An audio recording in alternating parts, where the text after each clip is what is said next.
in verse 17, so Pharaoh told Joseph his dream. Look what he says. In my dream, he said, I was standing on the bank of the Nile River, and I saw 7 fat, healthy cows come up out of the river and begin grazing in the marsh grass. But then I saw 7 sick-looking cows, scrawny and skinny and thin, come up after them. I've never seen such sorry-looking animals in all the land of Egypt. These thin, scrawny cows ate the 7 fat cows, but afterwards you wouldn't have known it, for they were still as thin and scrawny as before. Then I woke up. In my dream, I saw 7 heads of grain, full and beautiful, growing on a single stalk. Then 7 more heads of grain appeared, but these were blighted, shriveled, withered by the east wind, and the shriveled heads swallowed the 7 healthy heads. I told these dreams to the magicians, but no one could tell me what they mean. Economies come and go. They rise and fall. They're up and down. They come and go. In the United States, in the last 70 years, we have had 12 recessions lasting an average of about 10 months. They come and go. They come and go. It's the economies. This right here, Joseph now interprets the dream that God, he prays to God, and God gives him the interpretation of what the dream meant of these 7 healthy cows. So look at now verse 25, Genesis 41:25. Joseph responded, both of Pharaoh's dreams mean the same thing. God is telling Pharaoh in advance what he's about to do. The 7 healthy cows and the 7 healthy heads of grain both represent 7 years of prosperity.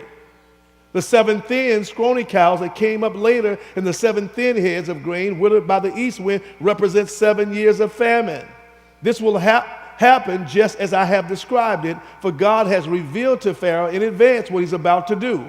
The next 7 years will be the period of great prosperity throughout the land of Egypt. But afterwards there will be 7 years of famine, so great that all the prosperity will be forgotten in Egypt. And will destroy the land. Look at verse 31. This famine will be so severe that even the memories of good years will be erased. As for having 2 similar dreams, it means that these events have been decreed by God. So when God says something a second time, it's been decreed. It's already happened. Therefore, Pharaoh should find an intelligent, wise man and put him in charge of the entire land of Egypt. Then Pharaoh should appoint supervisors over the land and let them collect 1/5, highlight that 1/5 of all the crops during the 7 good years. Have them gather all the food produced in good years that are just ahead and bring it to Pharaoh's storehouse, store it away and guard it so there will be food in the cities.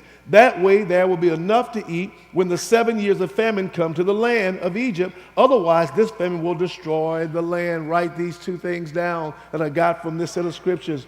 1, God doesn't bless our benefits alone.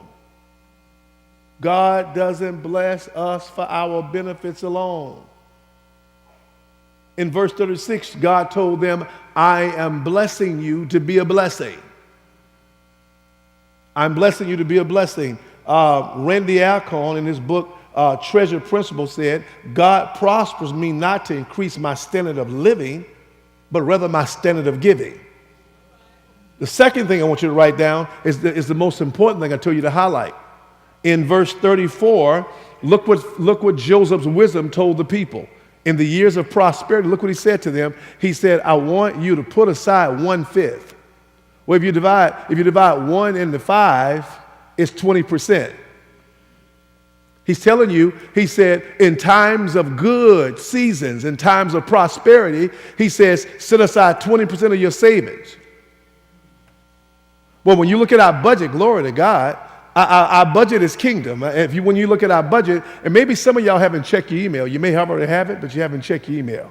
But when you look at your budget that I sent out, first thing we say is pay God 10%.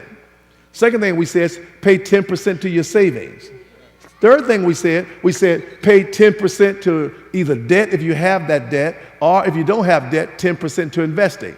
So if you move the 10% to God out of the way, the 10% to saving and 10% to investment is your 20%.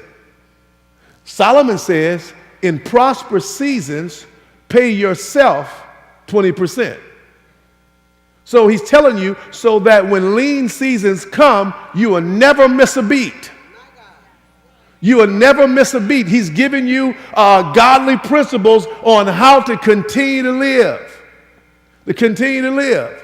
You know, when poor people get money, they act like they're rich. When rich people get money, they act like they're poor. You know, we bling bling, we go buy it all, we go do it all. When we get it, we spend it, we got it, we look at it, we got, and when we get it, we do it. And so when tough times come, we don't have anything anymore because we didn't put anything aside. So Solomon is giving you the principles on how you do it. The real question is, getting rid of debt in your life has to be a willing effort on your part. Are you willing to sacrifice things in your life to get your debt down, to reduce your debt in your life? Are you willing to sacrifice things that you're going to have to cut back on? Television, cable, or whatever else you're spending on, eating out, shopping, home telephone. I don't know why a lot of us have home telephones anymore. I mean, how many people use their home telephone? I mean, you use it, but yet you got it in your bundle. You got it, I got it because it's my bundle. You don't have to have a bundle.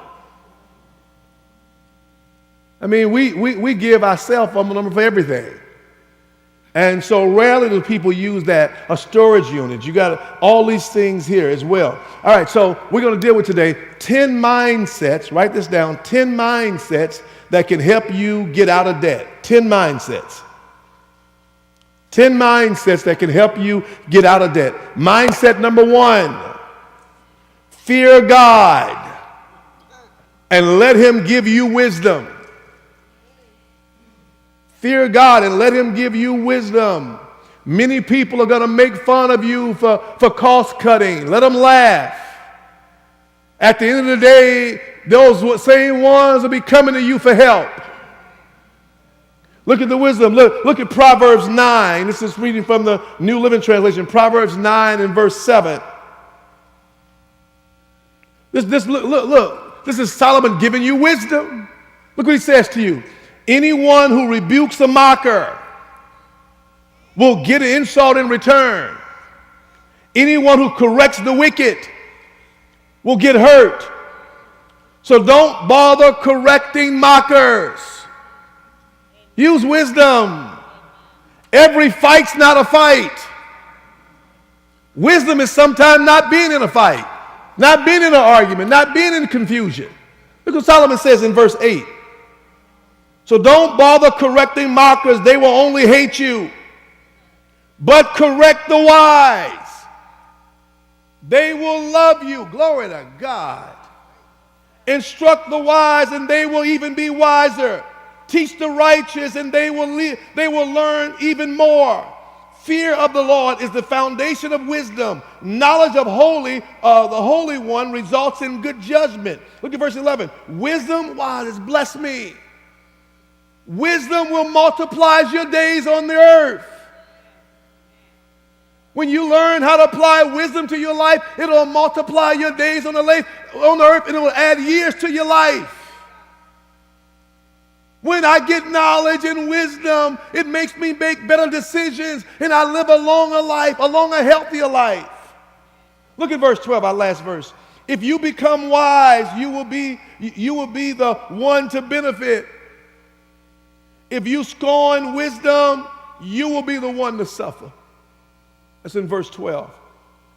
So the first order of changing your mindset is the fear of God. The problem with the church is we don't fear God. Tithing, giving offering, how to be able to fear God. I honor God with a tithe. I honor God with my presence. I honor God, but I fear him.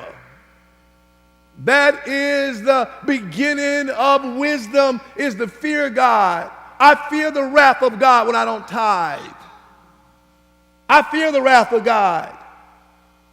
I do. I really do. Because I pray too much. I ask for too much. I ask for too much covering. I fear the wrath of God. So the order of wisdom is the very first thing. Fear God. Change your mindset.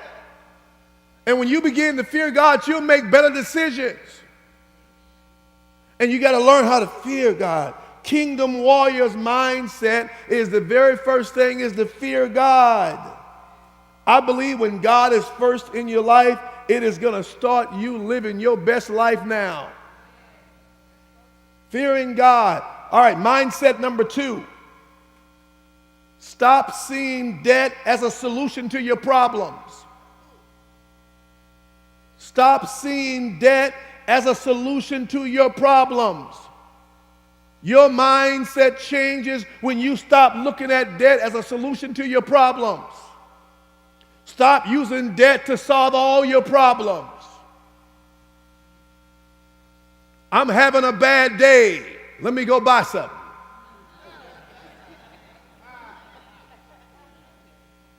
I'm stressed on my job. Let me take a vacation. I'm stressed in my marriage. Let me go on a shopping spree.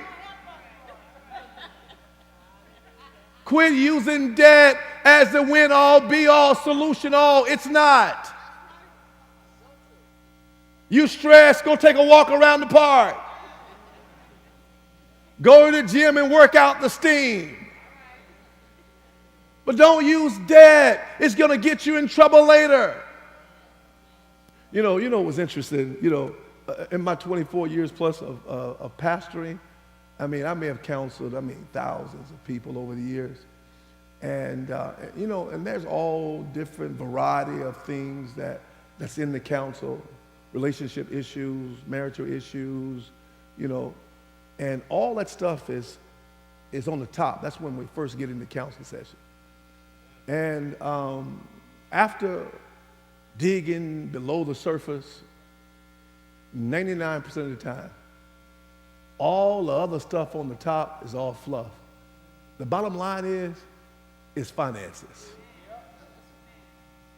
I promise you, of all of the counseling, it ends up with finances. It ends up with everything stems from finances. My wife, my husband don't want to make love to me anymore. Da, da, da, da, da. One of them upset because of the finances, the bills. Da, da, da, da. This is happening, this is happening. Finances is just, it'll destroy every fabric of your marriage. Finances will destroy every fabric of your life. If you don't get control of it, it'll destroy you. It will absolutely destroy you. You'll find out when a household is healthy in their finances, you'll find out there's less stress in other areas of your life. When we make bad decisions, we suffer for them. We suffer in more ways than one. And so we got to stop allowing debt to be the solution for all things. Number 3, mindset number 3, realize other people depend on you. Realize other people depend on you. When you make decisions, make sure you think about your spouse. Make sure you think about your children. Make sure you think about your grandchildren. You are not an island. You're not alone. Other people are depending on you. So when you go out and buy these things, you go out and do these things, are you going to be able to still take care of our obligations? Are you going to still be able to do X, Y, Z? Other people depend on you. You're not by yourself. You got to quit being selfish. And just you, and not anybody else in your household. Other people in your household are dependent on you. My mother, 84 years old, is dependent on me to help her with her bills. And I enjoy doing it. So there are decisions I make I can't just make. Our children are dependent on us to help them with school and whatever else they're doing, so that when I do things, I got to make sure that I am still capable of doing those things and being there for them when they need me as well, so that we are not an island. You're not by yourselves. So you have to understand that no more excuses. My motivation and my mindset is to get out of debt so I can provide for my family. I can provide for those that even may need some help temporarily to relieve them, X, Y, Z. And so you're not an island. Let's get to mindset number 4. Mindset number 4 is you're sick and tired of being sick and tired. Mindset number 4, you're sick and tired of being sick and tired. In order to change your mindset, you got to get out of debt. You must go in crisis mode. In order to get out of debt, you got to get to the point that you're about to lose your mind before you come to your senses. Something has to happen to you abruptly. Something has to happen for you. You got to do something. You got to cut up those cards if you cannot stop using it. You got to cut them up. It's killing you. Those cards are killing you. They're not your friend. They are not. Debt destroys marriage. It destroys relationship. It destroys relationship with your children. Debt ends great friendship. You borrowed friends that borrowed money from you and didn't pay you back, and these are close friends, best friends, and now you don't even talk anymore. Debt has destroyed great relationships because one person wouldn't keep their end of the bargain. And oftentimes people ask you to borrow stuff, they can't afford to pay you back. They just say, why don't you just give it to me? Because of our habits. We haven't broken a habit. We haven't broken a habit. And we got to learn how to break habits in our life. And so we got to acknowledge it. We got to get sick and tired of being sick and tired to begin to write it down so we can see it. And when we see it, it'll make us sick in our stomach because we realize we put ourselves in this situation. And then we walk around angry with God because the bishop says it's tithes and offering time. Why are you angry with God? Why are you angry with me? I didn't do it. I didn't have you pull that card out and use it. And so now you want to say, God, if I had it, you did have it. You ate your seed. You gave it to something you wanted to buy, and you didn't have enough money left to pay God, and now you're angry. And then you say the church always talking about tithes and offering. The church is always talking about tithes and offering, but that's your guilt talking. Because you're not tithing and you're not doing what's right from God. So you blame it on everybody else and not look yourself in the mirror. Is that you made bad choices and bad decisions. And so we got to make sure that we get sick and tired. Number 5, mindset number 5. You want your joy back. You want your joy back. You got to get tired of living with daily weight and energy drain debt causes. Being in debt is a joy stiller. I mean, it's not fun waking up and creditors calling your phone all day. Some of y'all have got real good at it. You just ignore them calls. I don't even worry about it. If they name it in my phone, too bad. I ain't picking it up. But that's how we've gotten. We've just blanked it out. And it's not going to go away. It's miserable. You find yourself short-tempered with people. You find yourself miserable, and you're going through this frustration you're dealing with. You can't take a vacation. You can't go out now and spend when you want something, and all of a sudden, and you got yourself in this debt, and all of a sudden now you're just miserable. And you take it out on people around you because of bad choices, but you won't get fixed. You think the solution to it is go get another card. And credit cards are offered all the time. How many times you go on to Macy's or go on to Dillard's and go on those places and you're going to buy something and they're telling you before you buy it. Now you know you get 20% off if you open up a card. And you got the nerve to be over there. Oh, wait a second. You think I'm going to get 20% off if I open up a card? No. That's debt you're about to go into. And we do it. And we add that debt. And so it ought to be a joy given to God. It's not, oh my, I got a burden when it's time for me to give tithes and all. It ought to be a joy thanking God for what he's done for you. He's provided for you. Let me show you. Look at Deuteronomy 8 and look at 6 through 10. The New Living Translation. Deuteronomy 8, verses 6 through 10. So obey the commands of the Lord your God by walking in his ways and fearing him. For the Lord your God is bringing you into a good land of flowing streams and pools of water, with fountains and springs that gush out in the valleys and hills. It is a land of wheat and barley. Look, of grapevines, fig trees, and pomegranates, of olive oil and honey. It is a land where food is plentiful and nothing is lacking. It is a land where iron is as common as stone, and copper is abundant in the hills. When you have eaten your fill, look, be sure to praise God. Get your joy back. Giving is a joy. When you have eaten your fill, be sure to praise the Lord your God for the good land he has provided you, for the money he has given you, for the job he has given you. When you bring your tithes and your offering, you are not upset. It is a joy. Look at verse 11. But that is the time to be careful. Beware that in your plenty you do not forget the Lord. When you start doing well, don't forget God. Why do we always remember God when we broke? Why don't you remember God when he's prospering you? He said, beware when God starts to bless you. And don't forget God. He says here, he says, and disobey his commands, his regulations, decrees that I'm giving you today. For when you have become full and prosperous and have built fine homes to live in, and when your flocks and herds have become very large and your silver and gold have multiplied along with everything else, be careful. He tells you to be careful when you start prospering. He says, do not become proud at that time and forget the Lord your God, who rescued you from slavery in the land of Egypt. Do not forget that he led you through the great and terrifying wilderness with poisonous snakes and scorpions where it was so hot and dry. He gave you water from the rock.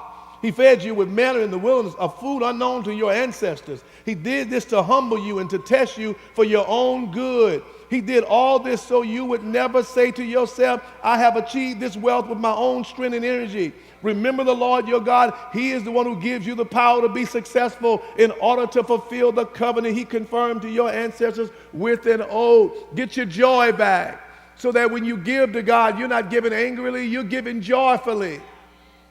But in order for me to give joyfully, I got to get my debt down so I don't use my debt as a reason. God, you know I want to give, God, but I don't have it. You do have it. You eat your seed for breakfast, for lunch, for dinner. Bring your lunch. Cut your cost. All right, mindset number 6. Don't let debt hold you back. Don't let debt hold you back. How many times we have said, don't justify debt. Don't let debt be an excuse to stop you from living your dream. Change your mindset today and begin to pay off your debt so you can start living the dream you've always wanted. Don't let debt stop you from financial freedom. Start making the effort today to begin to change that. Take back control of your life. You are no longer a prisoner to bad decisions.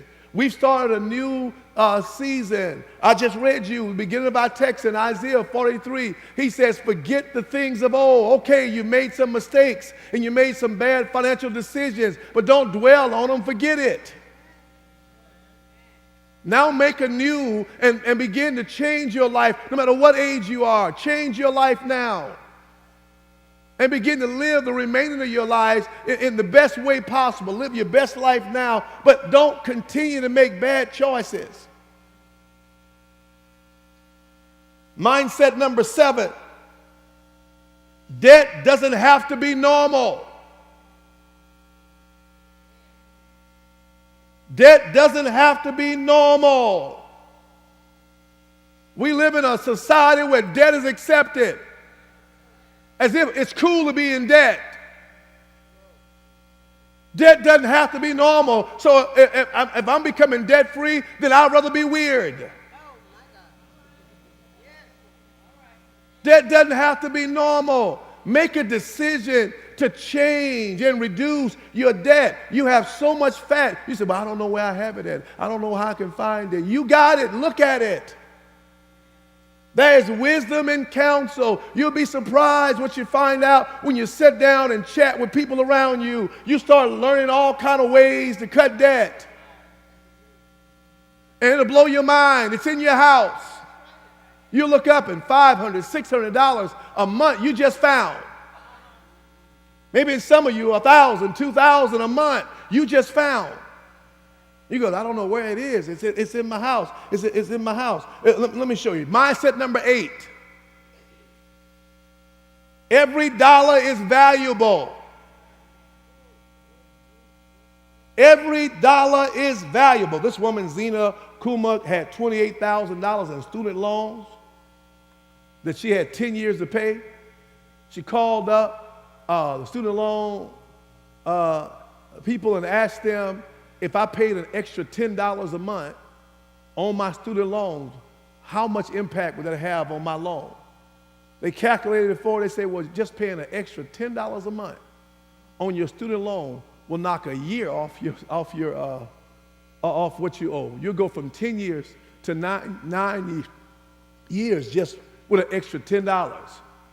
She ended up paying it off in 3 years. She started putting extra money on it, and she paid it off in 3 years. Every dollar counts. Every dollar is valuable.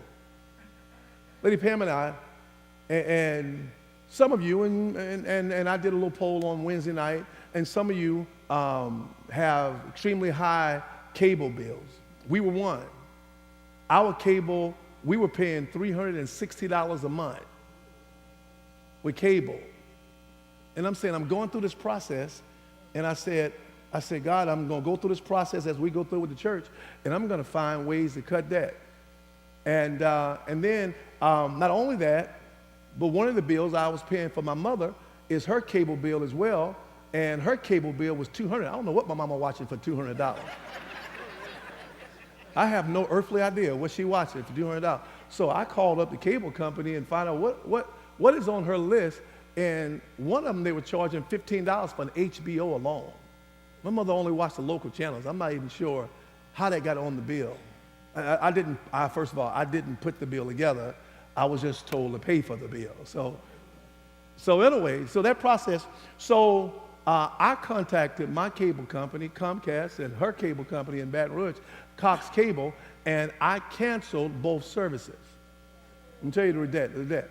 So I've shifted to streaming only.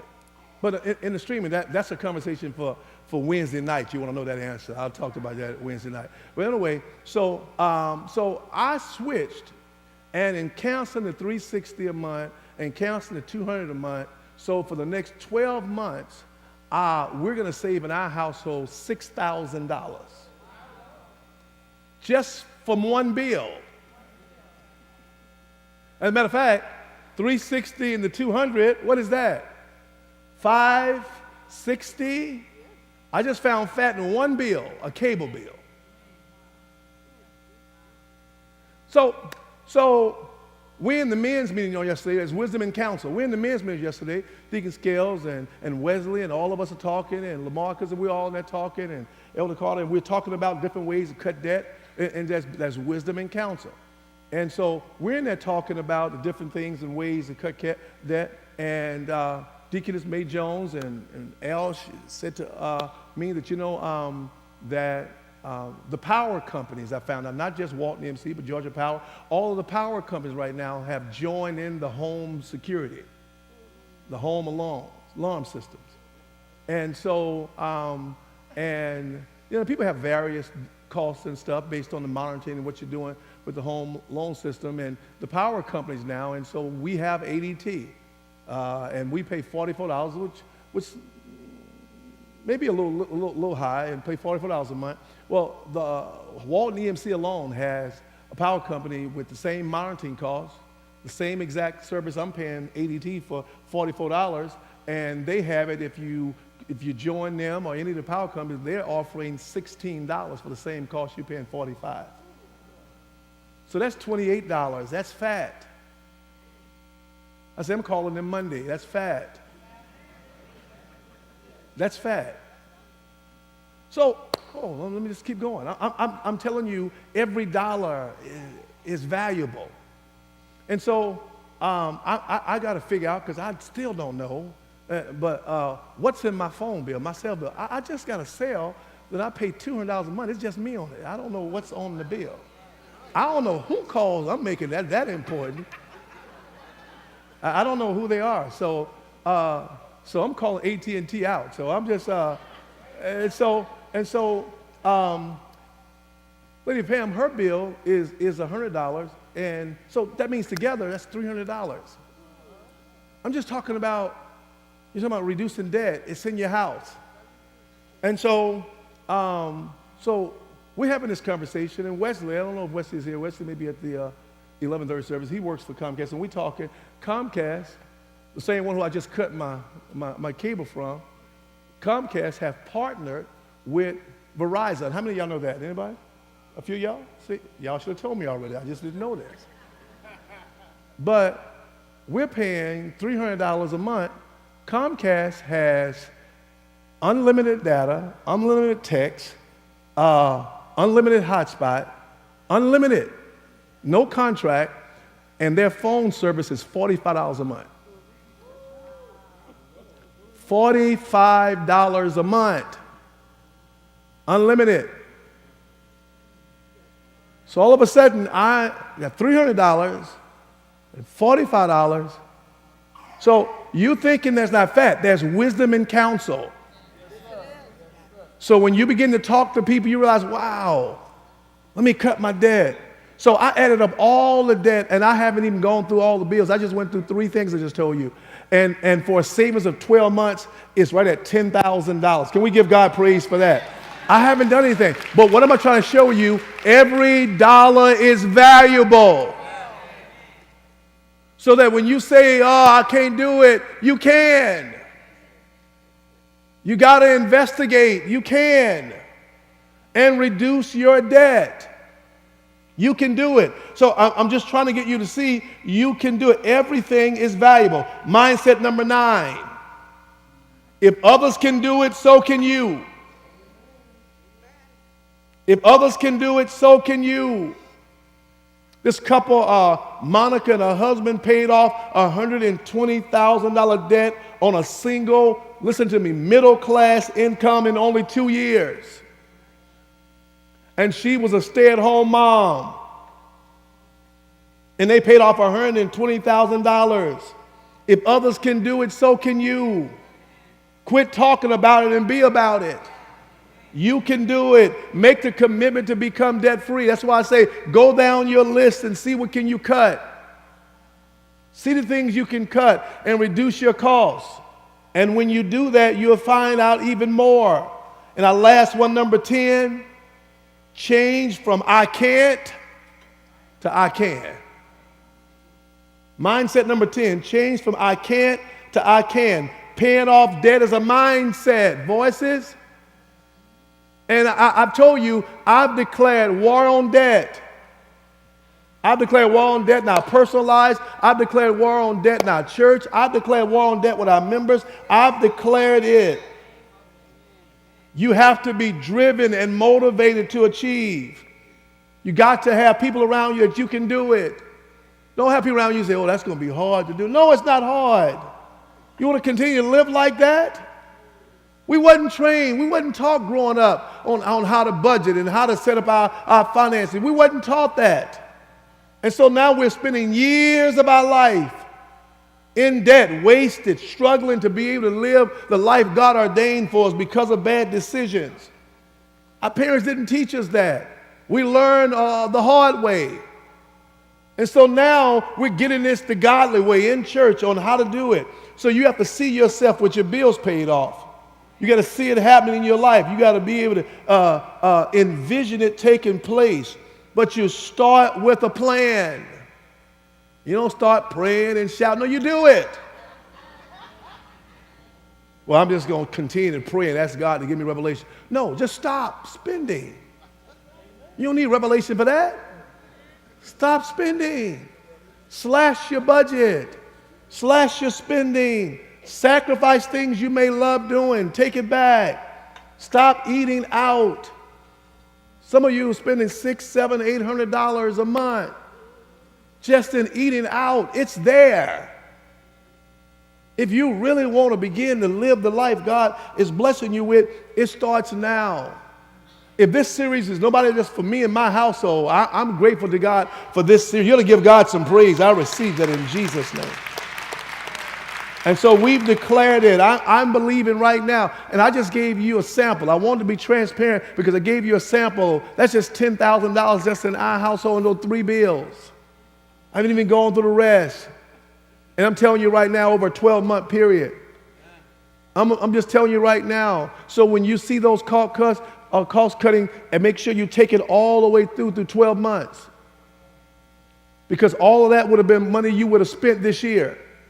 And so you want to add all of that, and you're going to be surprised. You look up, you've got 50,000, 40,000, 100,000 for some of you or more. It's in there, and we're spending money and we're wasting it. And you got to want to change your life. Come on, give God praise. So we are in our financial boot camp. We have entered into the financial boot camp, and we have officially declared war on our debt. Put your hands together and give God praise.